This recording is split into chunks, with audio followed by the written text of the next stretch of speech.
Coucou tout le monde, j'espère que vous allez bien et bienvenue dans ce troisième vlog ludique. Vous avez l'air d'aimer ces petits épisodes, donc c'est cool. Moi c'est un plaisir aussi de vous tourner ces choses-là parce que vous pouvez voir un petit peu mon quotidien au niveau du monde ludique. Et vous pouvez voir mes parties, vous pouvez voir les jeux que je reçois. Et justement, je suis allée chercher aujourd'hui un colis que j'ai reçu de chez Ludum. Donc c'était une commande que j'avais faite. Et j'attends donc 2 jeux. Je vais ouvrir le colis avec vous. Donc j'ai ouvert le carton mais j'ai pas regardé à l'intérieur. Après moi je sais ce qu'il y a dedans. On va découvrir ensemble si c'est en bon état. Mais généralement oui, j'ai jamais eu de soucis avec Ludum. Donc c'est parti, je vous montre ce qu'il y a à l'intérieur. Alors voici le carton en question. J'espère que ça va pas faire trop de bruit. Hop. Donc il y a toujours les protections comme ça. C'est bien, ça c'est pratique parce que quand j'envoie des colis, et je m'en sers.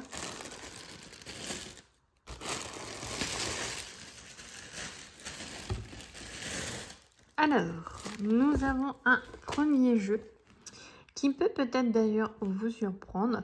C'est les Chroniques oubliées Aventure Pointe Noire. Et c'est marqué Découvrez le jeu de rôle. Donc j'ai pris cette boîte, je vais vous expliquer un petit peu pourquoi. Donc en fait, je connais le jeu de rôle, mais quand on joue à plusieurs. Et je suis tombée sur des chaînes YouTube où on parle de jeux de rôle solo. Et donc j'ai suivi un petit peu les conseils et ce kit va me permettre de pouvoir découvrir le jeu de rôle solo. Donc je pense que je ferai une vidéo sur pourquoi je me lance dans le jeu de rôle. Qu'est-ce qu'il est possible de faire en solo. Voilà, je vais vous partager ce que j'ai appris. Je vous donnerai aussi, je crois que c'est 2 chaînes que je suis tombée dessus et qui expliquaient certaines choses, donc c'est intéressant. Donc voilà pourquoi j'ai pris ce kit. Il coûte je crois 16 ou 17 €. On va peut-être voir le derrière, mais là ils vous mettent que ça se joue de 2 à 5 joueurs à partir de 14 ans et des durées de 60 minutes. Et en fait dedans vous avez un kit où vous avez tout à l'intérieur. En fait au lieu ça s'appelle un kit de démarrage en gros. Au lieu d'avoir un grand livre, par exemple il y a des grands livres de Donjons et Dragons, les Chroniques oubliées, et que vous savez pas comment jouer, par quel bout commencer, et ce kit normalement va vous permettre de pouvoir vous lancer. Donc je vous en dirai un petit peu plus dans une vidéo complète, je pense, sur le jeu de rôle en solo. Je le mets sur le côté. Ça, c'est le Ludum Mag, mais je l'avais déjà. Je crois que j'avais mis un petit mot comme quoi ça servait à rien qu'il me le renvoie parce que ça sert à rien que j'ai un doublon. Il me semble, c'est le numéro 24. Oui, c'était celui-là avec la box trimestrielle. Bon, tant pis. Des fois, ça peut me servir si je veux découper des images ou alors je le passerai peut-être à quelqu'un. Mais ça, c'est pas important. Et l'autre jeu, donc là, ça franchement, je pense que j'ai eu un bon plan. C'était les déstockages d'éditeurs. Tadam! Donc du coup, j'ai pris Amalfi.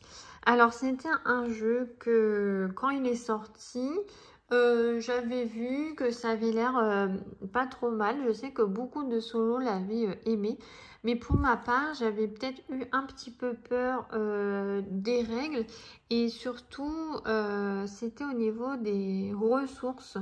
En fait, elles sont pas, comment dire, réelles. Vous savez, comme par exemple dans certaines poses d'ouvriers, vous allez chercher des ressources et vous allez pouvoir toucher du bois, du mouton. Par exemple, dans Scarabrae, là, les ressources sont physiques. Et en fait, là, dans Amalfi, non. Elles sont pas physiques. Vous allez avoir une jauge avec du pain aussi. Donc, c'était un peu spécial. Et je pense que c'était ça qui m'avait fait peur au début. Et que je m'étais dit, je vais pas le prendre. Puis, pareil, il coûtait cher, hein. Je crois qu'à la base, il coûtait 60 €, il me semble. Et donc, du coup, je me suis dit, ouais, 60 € pour un jeu, au final, je suis pas sûre de comprendre les règles et d'aimer le jeu. Je me suis dit, bon, non. Et là, du coup, il y avait un déstockage éditeur et il me revenait à 23 €, il me semble. Et donc, je me suis dit, je vais re-regarder quelques vidéos et commentaires dessus. Et en fait, bah, j'ai regardé une partie et j'ai aimé. Et je me suis dit, bon, au final, ça n'a pas l'air si dur les règles. Donc, je crois que c'est pas si simple, par contre, de gagner. Mais voilà. Donc, j'ai pris Amalfi. Voilà pour ma commande Ludum. Bien sûr, je vous reparlerai, comme je vous ai dit, des jeux, soit dans le vlog ou soit dans une vidéo à part. Là, peut-être que je vais filmer des petits unboxings pour mettre sur Instagram. Pareil, les chroniques oubliées. Quand je vais l'ouvrir, bah, je vais peut-être filmer aussi pour que vous voyez ce qu'il y a à l'intérieur. Voilà, c'était du coup mon colis de chez Ludum. Je vous retrouve un petit peu plus tard.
Je voulais vous montrer comment je compte répertorier mes challenges concernant les jeux de société. C'est vrai que pendant un moment, je me disais, est-ce que je le fais informatiquement ou est-ce que je me crée quelque chose de plus physique?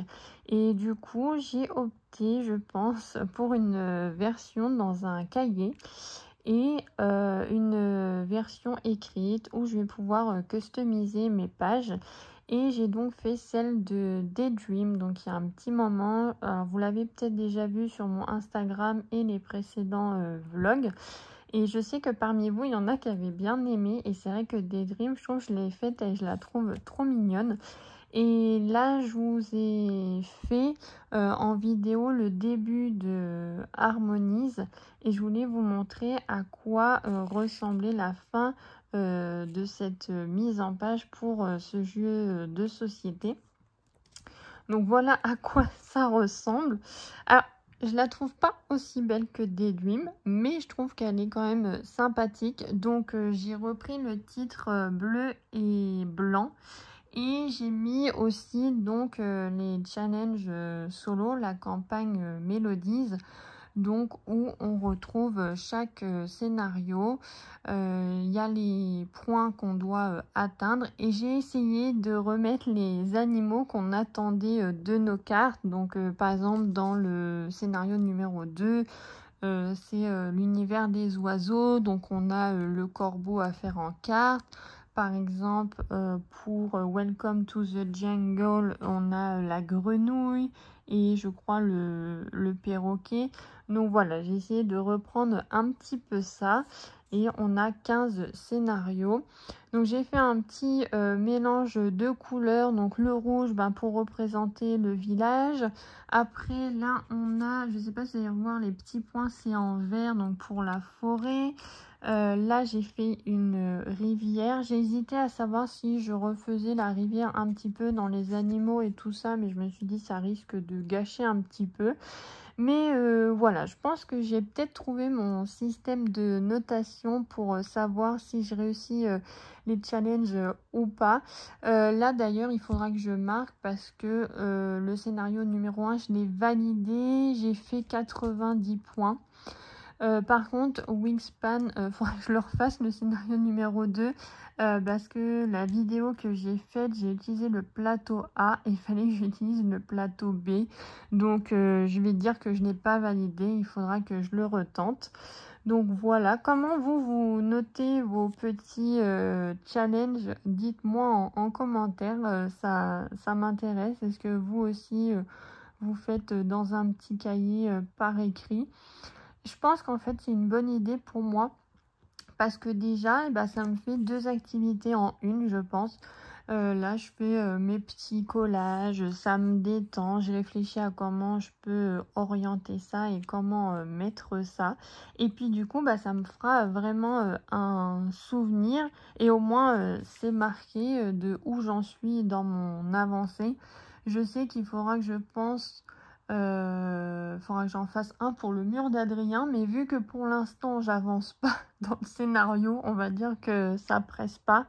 Alors que là, pour Harmonie, j'ai fait plusieurs fois des tentatives et puis peut-être ça va se débloquer. Après, c'est vrai que Harmonise, on peut faire n'importe quel scénario dans l'ordre qu'on veut, alors que dans le mur d'Adrien, bah moins, parce qu'on est obligé de débloquer le scénario numéro 1 pour après quand même faire le scénario numéro 2 parce que si on débloque certaines choses, pardon, on a des choses en plus quand on peut commencer la partie. Enfin, je sais pas si vous voyez ce que je veux dire, mais voilà, je voulais vous montrer mon petit cahier pour Harmonise.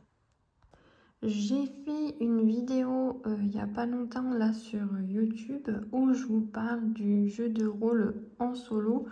Pour ma part, je vous ai dit que j'avais Pirate, donc là il est dans mes cartons, c'est un livre-jeu de chez Macaca Édition. Et récemment, j'ai acheté donc le kit Chronique oubliée Aventure et Colossal que j'ai acheté au flip. Et j'hésitais entre les deux, à savoir lequel je vais commencer en premier. Et ça y est, je me suis décidée, donc je vais prendre celui-ci qui est vraiment fait pour le solo, alors que celui-ci, non. Donc je vais commencer par celui-ci qui se joue avec un jeu de cartes. Je vais voir si le début, je vais lire un petit peu avec vous. Je vais en tout cas me mettre en place. C'est parti pour l'aventure. Donc tout d'abord, il vous explique qu'est-ce qu'un jeu de rôle, le matériel qu'on va avoir pour jouer et les règles de base. Donc ça, je vais le lire avec vous, mais ensuite je ferai mon début d'aventure à part. Peut-être que je vous filmerai juste après mon ressenti. Je pense pas que je vais faire une grande session. Peut-être que je vais jouer pendant une demi-heure et après je vais arrêter. Pour ma part, je me suis pris à côté une feuille et un crayon. Voilà, si j'ai envie de noter des petites choses, si j'ai envie de noter mon aventure. Enfin, de toute façon, je crois qu'au début, on va devoir concevoir notre personnage. Donc peut-être que ça déjà, ça va prendre du temps. Qu'est-ce qu'un JDR en solo? Colossal est un jeu de rôle et d'aventure, souvent désigné par l'abréviation JDR solo. Pour ceux qui n'ont jamais pratiqué le JDR solo, le concept est simple. C'est l'occasion pour vous de décider de tous les événements qui composent l'incroyable récit de votre aventure personnelle. Vous pouvez le considérer comme un exercice d'écriture soigneux et personnel où le jeu vous donne des amorces de rédaction pour développer votre propre aventure fascinante dans un monde étrange. Vous devrez tenir le journal de vos aventures, tandis que le système détermine les rencontres que vous ferez en chemin ainsi que l'issue des combats. Cet ouvrage propose des accroches et des inspirations, mais c'est à vous et à votre personnage de les étoffer et d'écrire ce que vous découvrirez en chemin. Il vous faudra en premier lieu créer un personnage, un des habitants de ce monde. Ce livre vous guidera dans ce processus au fil des pages suivantes, mais toutes les décisions reposent entre vos mains. Ensuite, le jeu vous fournit le cadre de votre première aventure. À vous de décider comment interpréter ces propositions et quoi écrire. Il n'existe aucune limite à ce que vous pouvez faire car ceci est votre aventure.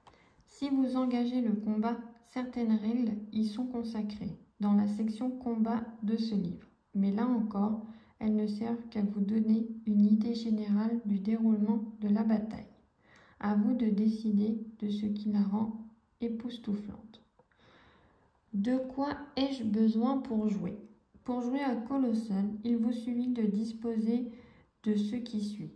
Un crayon ou un stylo, un carnet ou un cahier pour tenir votre journal, un paquet de cartes à jouer ordinaire, une fiche de personnage, donc il nous renvoie à la page 55. Règle de base.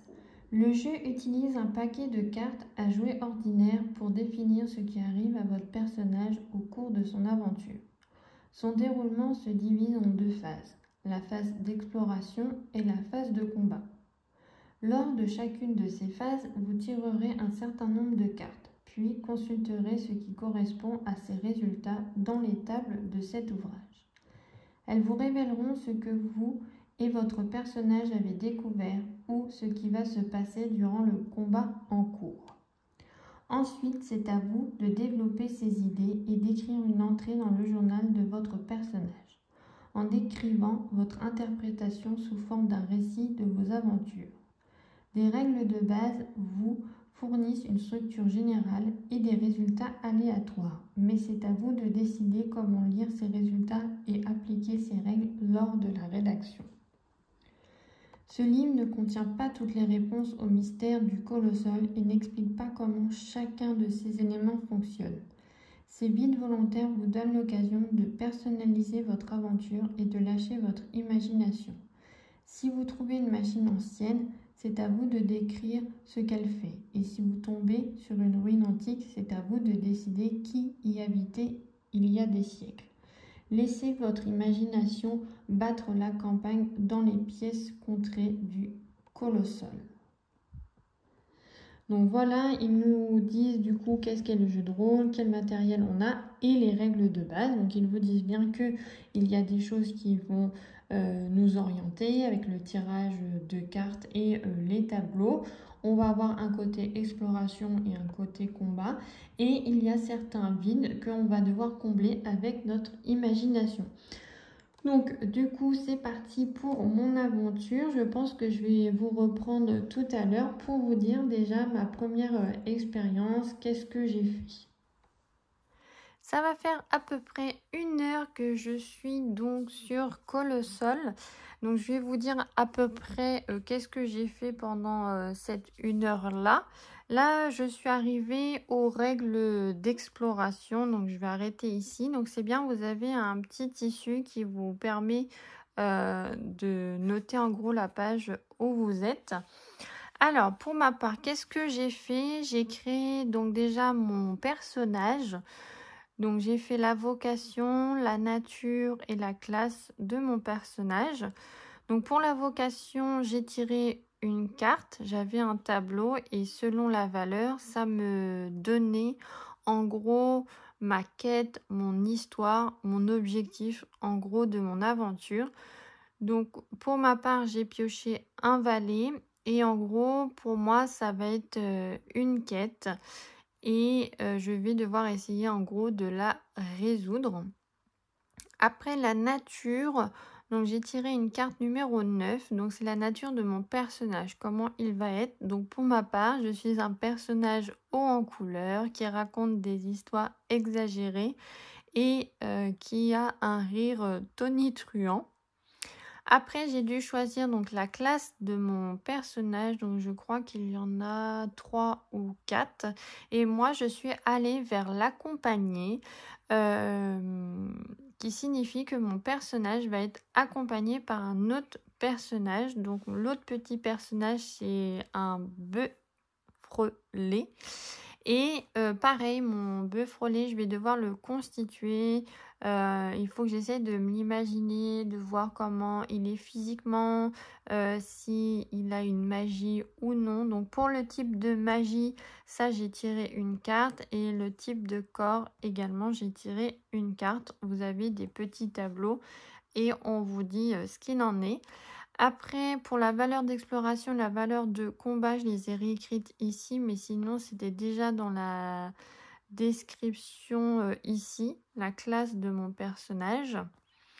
Et puis, j'ai mis quelques petites annotations qui peuvent m'aider. Pareil pour la magie de mon bœuf relais et comment je vais le constituer. Donc là, comme je vous disais, je vais arrêter ici. Mais je vais peut-être continuer à côté en me disant pourquoi pas essayer de dessiner mon personnage et aussi pourquoi pas de dessiner mon accompagné, enfin le petit personnage qui m'accompagne. Je vais essayer de vous montrer sans forcément tout vous spoiler parce que c'est pas forcément le but. Mais vous voyez là, voilà, c'était la classe du personnage. Donc vous avez l'accompagné et là en gros vous avez votre personnage qui a un petit compagnon pendant l'aventure. Donc ça je vais pas reproduire parce que je veux pas forcément la même chose. Donc moi je vais peut-être essayer de dessiner de mon côté mon personnage et le petit compagnon. Voilà ma petite avancée donc dans le monde de Colossal. Pour l'instant, j'en suis vraiment au début. J'essaye vraiment donc de constituer mon personnage, de essayer de m'imaginer dans quel monde je suis, qu'est-ce que je vais vraiment y faire, pourquoi j'y suis. Donc là, j'ai eu ma mission, en gros, donc je sais ma mission. En fait, j'ai eu donc sur ma table de salle à manger une clé avec un plan. Sur ce plan, il y a des couleurs avec des endroits. On a des beffrois, donc c'est 5 beffrois qui sont morts et inanimés. Et puis, j'ai un symbole sur cette fameuse clé. Donc, je pense qu'il va falloir que je cherche à découvrir pourquoi on m'a laissé cette carte et pourquoi j'ai ces 5 endroits qui sont notifiés d'une couleur. Donc, bah là, pour moi, je m'imagine donc partir à l'aventure et aller essayer de voir cette clé, qu'est-ce qu'elle va apporter à mon personnage. Est-ce que les 5 beffrois qui sont morts ou inanimés, est-ce qu'ils sont reliés? Donc je vais essayer de découvrir cela. Là, j'étais arrivée à la phase d'exploration, donc je pense qu'ils vont expliquer comment on va pouvoir se déplacer dans ce monde. Et voilà, donc c'est une aventure, on commence vraiment doucement et je pense qu'une fois qu'on aura vu les différentes étapes, création du personnage, les phases d'exploration, il va y avoir aussi les phases de combat, et là on pourra vraiment se lancer dans l'aventure. Là, comme je vous dis, j'y vais à tâtons. Je vous retrouve pour terminer le vlog ludique numéro 3. J'espère que celui-ci vous a plu. Je voulais vous parler un petit peu du jeu Cascadia. Donc je l'ai en physique, mais je l'ai acheté en version numérique. Donc vous pouvez le retrouver, je crois que c'est à 9,90 € ou 99 sur Play Store ou Apple Store. Et je le trouve vraiment chouette. Il est très beau déjà visuellement. Et puis, vous avez, donc ce que j'aime beaucoup, ça reprend le jeu physique. On a les scénarios solo et vous avez les 15 scénarios à valider. Donc là, moi, j'ai validé le 9e et il va falloir que je fasse le 10e. Je crois que le 10e, je l'ai essayé une ou deux fois. J'ai pas réussi pour le moment. Mais je le trouve très bien. Je trouve qu'au niveau des objectifs à atteindre en fin de partie, ils sont plus clairs que dans notre livret de règles, alors que c'est les mêmes, mais je trouve que c'est mieux expliqué en version numérique. Et en plus, il me semble qu'en cours de partie, quand on a validé certaines choses, ça se coche en haut. Il faudra que je vous fasse une vidéo dessus, donc soit je le ferai dans un vlog ou à part sur ma chaîne. Et par contre, je sais que je peux enregistrer mon écran de tablette, mais par contre, au niveau du son, ça va peut-être être plus compliqué, donc il faudra que je vois ça. Mais en tout cas, c'est une application que je valide, j'aime vraiment beaucoup. c'est agréable par exemple d'être dans son lit le soir, de faire 1 ou 2 parties. Ça prend pas de place parce qu'en plus Cascadia en réel ça prend de la place quand on doit faire nos paysages et tout ça sur la table. Il y a du matériel à déplacer, à mettre en place, à ranger, enfin que là on est tranquille. Donc franchement j'apprécie, je suis contente de mon achat. Vous pouvez retrouver aussi dans le même style, je crois que vous avez Wingspan, vous avez Calico, vous avez Dune. Vous avez 1 ou 2 Clank, je crois. Mais voilà, je voulais vous partager ce petit jeu numérique. Je voulais terminer aussi la vidéo en vous disant que j'ai reçu un mail de chez Ludum qui me disait que Eternal Dex était encore repoussé. Donc décidément, je vais jamais recevoir le jeu. Je crois qu'il est repoussé, donc là la sortie le 7 novembre. Donc voilà, j'étais un peu déçue quoi. C'est un petit peu chiant quand les sorties se repoussent comme ça, parce que il y a certains jeux qu'on a hâte d'avoir entre les mains. Mais bon, au final il faut être patient et puis ça arrivera. Je voulais vous dire aussi que je vais bientôt pouvoir tester 2 jeux. Donc c'est un jeu qui est sorti il n'y a pas longtemps et un autre qui va arriver. Donc je vous en dis pas plus, je garde un petit peu le mystère. Je vous montrerai peut-être tout ça qui sait au prochain vlog. Merci en tout cas de soutenir la chaîne. Donc n'hésitez pas à mettre des petits pouces en l'air, à commenter, à partager les vidéos et aussi à utiliser les liens d'affiliation, notamment pour les achats chez Ludum. C'est chouette. Là je sais que vous avez été 2-3 à utiliser mes liens et du coup ça me fait des petites commissions, mais des petites commissions qui s'ajoutent, et du coup là je sais que sur mon compte j'ai 8 € et quelques, donc c'est cool parce que comme ça quand j'achète mes jeux de société, et ils me reviennent moins cher.